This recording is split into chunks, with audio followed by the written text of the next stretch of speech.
तो इस मूवी की स्टोरी होती है दो छोटे बच्चों से, जिन दोनों बच्चों की एज 10 से 12 साल होती है। इनके नाम होते हैं वर्धा और देवा, और ये दोनों ही एक दूसरे के बहुत अच्छे दोस्त होते हैं। मूवी की स्टार्टिंग में ये दोनों साथ में खेल रहे होते हैं, बट तभी इनमें से वर्धा को कुछ बच्चे परेशान करते हैं जो कि इनसे काफी बड़े होते हैं। बट ये देखकर देवा अपने दोस्त वर्धा की हेल्प करता है और वो उन सभी को पीटकर अपने दोस्त को बचा लेता है। और यही हमें ये पता लगता है कि वर्धा और देवा दोनों ही सच्चे दोस्त हैं। बट इसके बाद ही अगले सीन के अंदर हमें एक रात का सीन दिखाया जाता है, जिस रात को बारिश हो रही है और यहाँ पर देवा अपने घर को लॉक कर रहा होता है। देवा के घर के आसपास काफी तबाही मची होती है और देवा के घर के अंदर उसकी मदर होती है और वो अपनी मदर को लॉक करके अपनी मदर को प्रोटेक्ट कर रहा होता है। बट तभी हम ये देखते हैं कि वहाँ पर कुछ गुंडे आ जाते हैं जो कि देवा को पकड़ लेते हैं और उसके घर के गेट को तोड़ देते हैं। एंड देन वो उसकी मदर को बाहर निकाल लेते हैं और फिर हम ये देखते हैं कि वो उन दोनों को मारने की कोशिश करते हैं। लेकिन इससे पहले कि वो गुंडे देवा और उसकी मदर को मार पाते, वहाँ पर एक गाड़ी से वर्धा अपने कुछ आदमियों के साथ आता है। और यहीं पर हमें ये भी पता लगता है कि ये जो आदमी है जो कि देवा और उसकी मदर को मारना चाहते हैं, वो असल में वर्धा के फादर के लोग हैं। और इसीलिए यहाँ पर आते ही वर्धा उन सभी से कहता है कि वो लोग उसके दोस्त और उसकी मदर को छोड़ दें। बट वो सारे उससे कहते हैं कि वो लोग सिर्फ कानून पालन कर रहे हैं और कानून उसी के फादर ने बनाया है, सो इसीलिए उन्हें ये करना ही होगा। ये सुनकर वर्धा भी चुप हो जाता है। लेकिन फिर कुछ टाइम बाद ही वर्धा अपने हाथ से एक मोटा सा कड़ा निकालता है और उसे उस गुंडे को दे देता है जो गुंडा देवा और उसकी मदर को मार रहा था। वर्धा उससे कहता है कि मैं एक सरदार हूँ, लेकिन मैं अपनी पावर तुझे दे रहा हूँ और इसीलिए तू इस पावर को इस कड़े के साथ ले ले और मेरे दोस्त और उसकी मदर को छोड़ दे। ये देखकर वो गुंडा ऐसा ही करता है। वो पावर की लालच में वर्धा का कड़ा लेकर पहन लेता है और इसके बदले में वो देवा और उसकी मदर को छोड़ देता है। देवा को ये देखकर काफी खुशी होती है कि उसके दोस्त वर्धा ने उसकी और उसकी मदर की जान बचाई है। बट यहीं पर वर्धा उससे ये कहता है कि उसके और उसके मदर के लिए ये जगह बिल्कुल भी सेफ नहीं है और इसीलिए हो सकता है कि फिर से उन्हें मारने की कोशिश की जाए। एंड दैट्स व्हाई वो ये चाहता है कि वो दोनों यहाँ से निकल जाएं और किसी दूसरी जगह जाकर रहें, एक ऐसी जगह जहाँ उनकी जान को कोई खतरा ना हो। देवा अपने दोस्त वर्धा की बात मान जाता है और वो अपनी मदर को लेकर वहाँ से जाने लगता है। लेकिन जाने से पहले वो अपने दोस्त वर्धा से एक वादा करता है और वो वर्धा से कहता है कि जिंदगी के अंदर अगर वर्धा को कभी भी देवा की जरूरत हो तो वो बस उसे एक बार बुलाएगा तो वो तभी आ जाएगा। और साथ ही देवा अपने दोस्त वर्धा से ये भी कहता है कि वो उसके लिए पूरी दुनिया तक को मार सकता है, इसीलिए वो देवा की इन बातों को कभी ना भूले। और फिर इसके बाद देवा अपनी मदर के साथ वहाँ से चला जाता है और फिर यहीं पर ही वर्धा अपने दोस्त देवा को एक नया नाम देता है और वो उसे नाम देता है सलार। इसके बाद ही सीन शिफ्ट होता है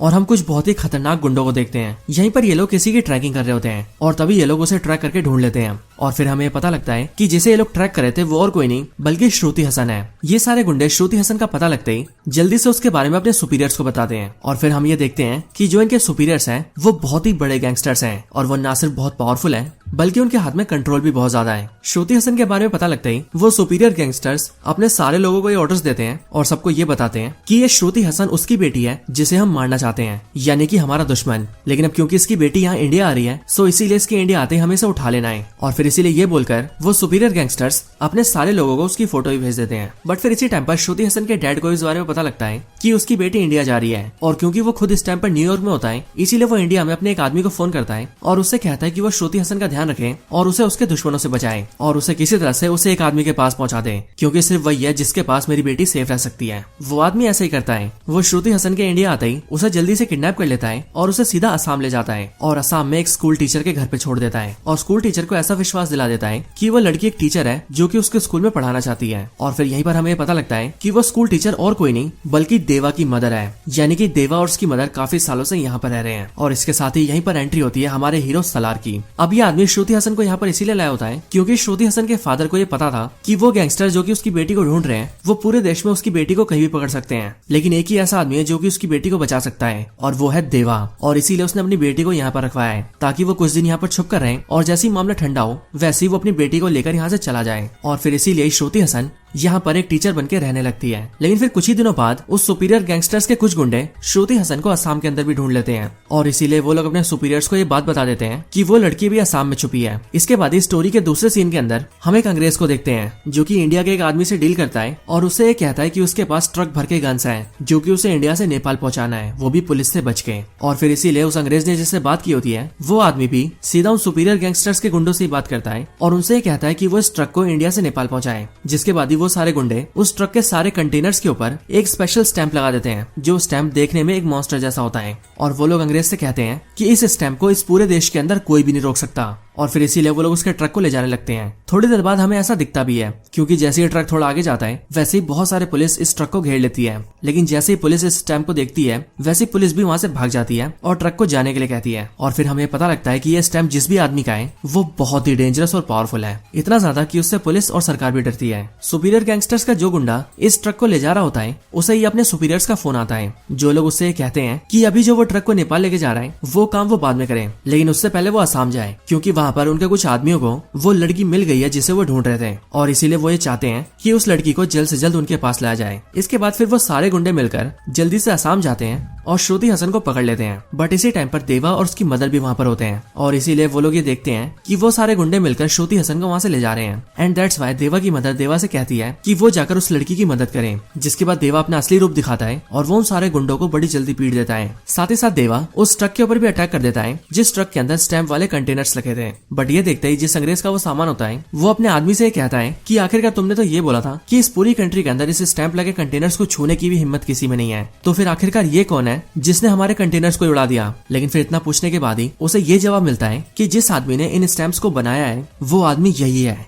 यानी कि देवा। और फिर यहीं हमें भी ये पता लगता है कि देवा की हिस्ट्री के अंदर कई सारे बड़े राज छुपे हैं। लेकिन इधर ही इसी मौके का फायदा उठाकर जो आदमी श्रुति हसन की हेल्प कर रहा था वो उसे एक गाड़ी में बिठाता है और उसे वहां से दूर ले जाता है ताकि वो सेफ रह सके। लेकिन वहां से थोड़ा आगे जाते ही रास्ते में ही श्रुति हसन उस आदमी से कहती है कि आखिरकार ये सब चल क्या रहा है, मेरी कुछ समझ नहीं आ रहा। आखिर ये गुंडे कौन है जो कि मेरे पीछे पड़े हैं, ये सब मुझे मारना क्यों चाहते हैं, आखिर ये सारे गैंगस्टर्स है कौन, और ये देवा कौन है, और उसे देवा के पास ही क्यों लाया गया था। श्रुति हसन के इन सारे सवालों को सुनकर वो आदमी उससे कहता है कि वो जानता है कि उसके मन में कई सारे सवाल हैं और इसीलिए वो एक एक करके इन सारे सवालों के जवाब देने वाला है। वो आदमी अपनी कहानी को शुरू करता है और वो श्रुति हसन से कहता है कि इन सब की शुरुआत हजारों साल पहले हुई थी। हजारों साल पहले 3 कबीले हुआ करते थे, जिन 3 कबीलों के नाम थे मन्नार, शोयांग और गरियांग। और वैसे तो इन तीनों कबीलों के लोग डाकू थे जो कि जंगली तरीकों से लूटपाट किया करते थे, लेकिन एक्चुअली में वो बहुत ही पावरफुल और खूंखार भी थे। लेकिन फिर उसके कुछ टाइम बाद ही उन तीनों कबीलों ने मिलकर अपनी एक जगह बनाई और उस पूरी जगह को उन्होंने नाम दिया खानसार। और फिर वो तीनों कबीले मिलकर अपने इस पूरे खानसार शहर को रूल करने लगे।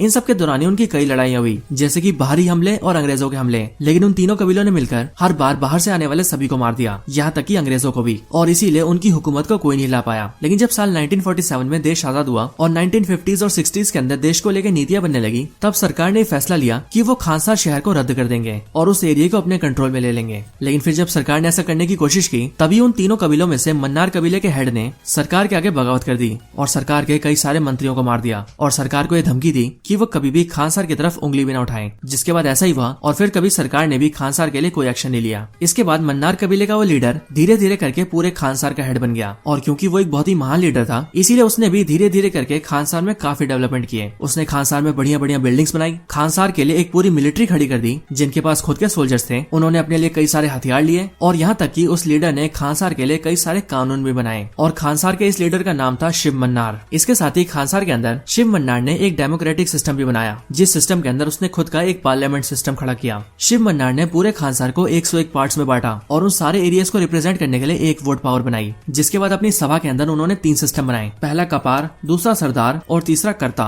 और इन तीनों के लिए अलग अलग कड़े बनाए गए। इस पूरी सभा में कपार की संख्या 62 थी, सरदार की संख्या 8 और कर्ता की 1। सभी कपार को एक वोट पावर दी गई, जिसे रिप्रेजेंट करने के लिए उन सभी को एक पतले कड़े भी दिए गए जो कि इस बात को रिप्रेजेंट करते थे कि वो सभी कपार हैं। अगली बारी सरदार की, तो एक सरदार को 3 वोट पावर्स दिए गए और इसीलिए 8 के 8 सरदारों के पास 3 वोट पावर्स हैं, जो कि मिलकर बनती है 24, और उन्हें रिप्रेजेंट करने के लिए इन सभी को मोटे कड़े दिए गए। लेकिन फिर आखिर में आता है कर्ता, जिसे मिले 15 वोट पावर्स और इसीलिए इसका कड़ा भी सबसे मोटा है। और अपने इस पूरे सिस्टम के अंदर शिव मन्नार खुद कर्ता बना, जो कि सबसे ज्यादा वोट पावर्स के साथ पूरे खानसार को लीड करेगा। इस पूरे सिस्टम से खानसार के सारे लोग बहुत खुश थे और शिव मन्नार बहुत बेहतर तरीके से खानसार को रूल करते थे। लेकिन फिर कुछ टाइम बाद ही नेचुरल रीजंस की वजह से शिव मन्नार की डेथ हो गई। लेकिन फिर शिव मन्नार के मरने के बाद तीनों कबीलों ने और पूरी सभा के सारे सदस्यों ने मिलकर ये फैसला लिया कि अब से शोयांग कबीले के हेड को ही खानसार का कर्ता बनाया जाएगा, जिसके बाद वही खानसार को लीड करेंगे। बट ये बात शिव मन्नार के बेटे राज मन्नार को बहुत बुरी लगी और इसीलिए उसने शोयांग कबीले के हेड को मार दिया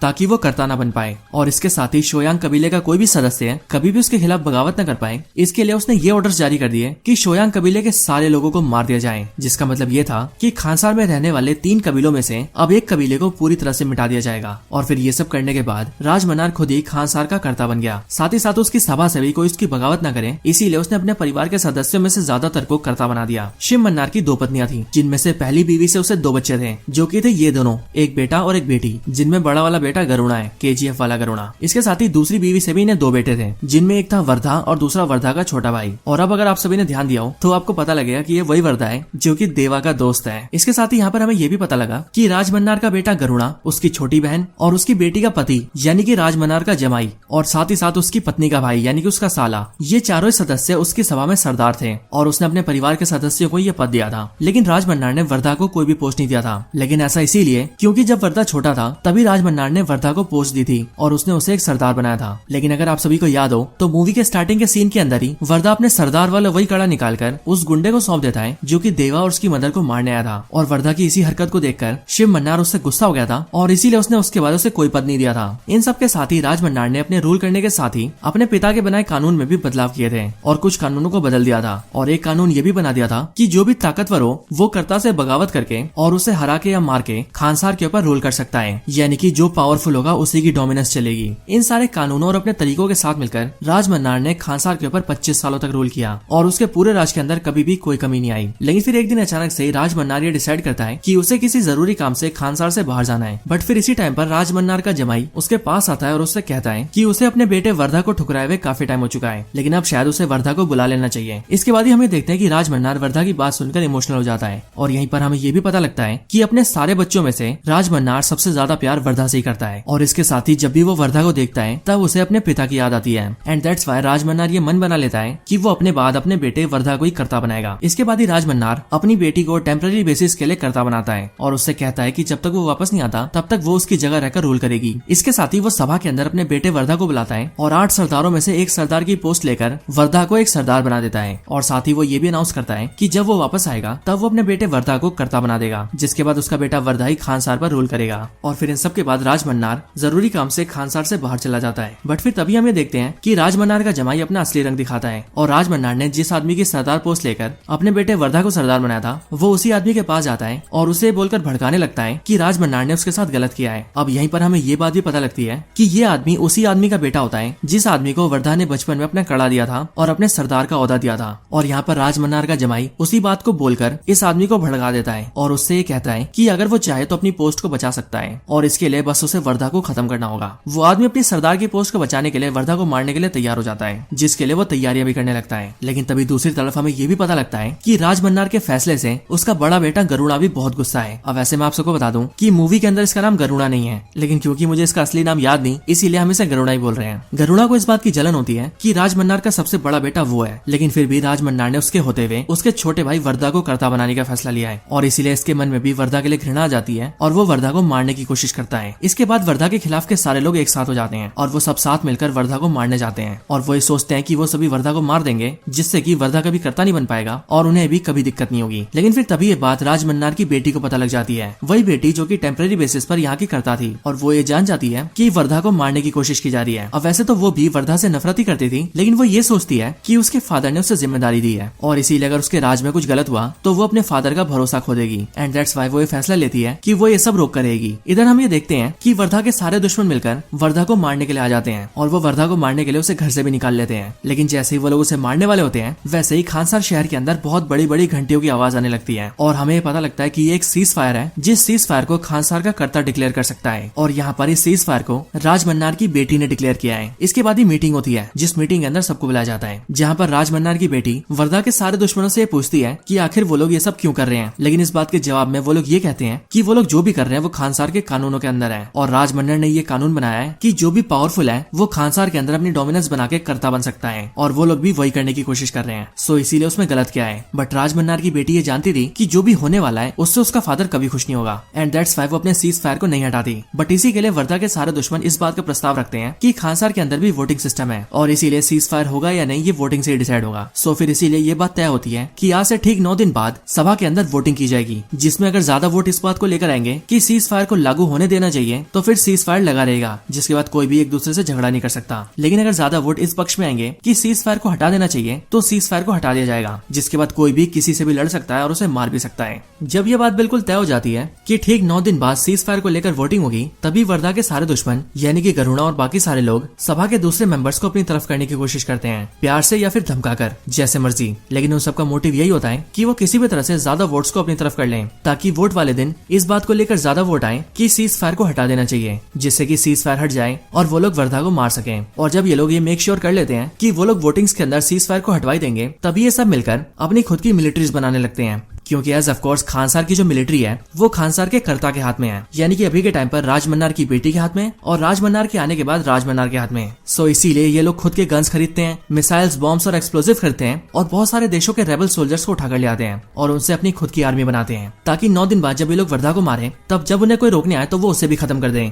ये सारी चीजें वर्धा का छोटा भाई और उनके साथी भी देखते हैं और वो लोग भी ये डिसाइड करते हैं कि अगर उन सबको बचना है और इस लड़ाई को जीतकर जिंदा रहना है तो उन्हें भी खुद के लोग चाहिए होंगे और उन्हें भी खुद की आर्मी तैयार करनी होगी। और फिर इसी के लिए वर्धा का छोटा भाई उससे पूछता है कि उनकी आर्मी कहाँ है, वो कब उसे तैयार करेंगे। और फिर इसीलिए वर्धा खानसार से निकलकर सीधा एक जगह जाता है, जो जगह होती है गुजरात के एक छोटे से गांव में। और वहाँ जाकर वो मिलता है अपने पुराने दोस्त देवा से। वहाँ आकर वो देवा और उसकी मदर से मिलता है और वो देवा से ये कहता है कि उसे उसकी मदद की जरूरत है। और क्योंकि देवा ने अपने बचपन के दोस्त वर्धा से वादा किया था कि वो जिंदगी में जब भी उसे बुलाएगा तब वो उसके लिए हाजिर होगा और जो वो चाहेगा वो करेगा। एंड दैट्स व्हाई देवा वर्धा के साथ चला जाता है, जिसके बाद वर्धा देवा को लेकर खानसार में आता है। बट ये देखकर वर्धा के साथी काफी नाराज होते हैं, क्योंकि उन्हें ऐसा लगता है कि वर्धा पूरी आर्मी बिल्ड करने की बजाय सिर्फ एक ही आदमी को उठाकर ले आया है, जो कि शायद से किसी काम का नहीं है। लेकिन एक्चुअल रियलिटी क्या है ये तो हम और आप जानते हैं, क्योंकि जिस बंदे को वर्धा लेकर आया है वो अकेला ही किसी आर्मी से भी बढ़कर है, क्योंकि वो है सलार। इसके बाद ही सभी लोग तैयार होते हैं और सीधा वोटिंग्स का वेट करते हैं। एंड देन फिर वो दिन आ जाता है जिस दिन सीज फायर के ऊपर वोटिंग्स होती है। बट फॉर्चुनेटली इसी दिन वर्धा का फादर राज मन्नार भी आ जाता है, जो कि खानसार का करता है विद 15 वोट्स। और इसीलिए जब वोटिंग्स होती है तब पहले तो सीज फायर को हटाने को लेकर ज्यादा वोटिंग्स आती है, लेकिन फिर जैसे ही राज मन्नार अपना वोट डालता है वैसे ही उसके 15 वोट्स की वजह से पूरी की पूरी वोटिंग्स बराबर हो जाती है। और इसीलिए फिर आखिरी वोट बचता है वर्धा का।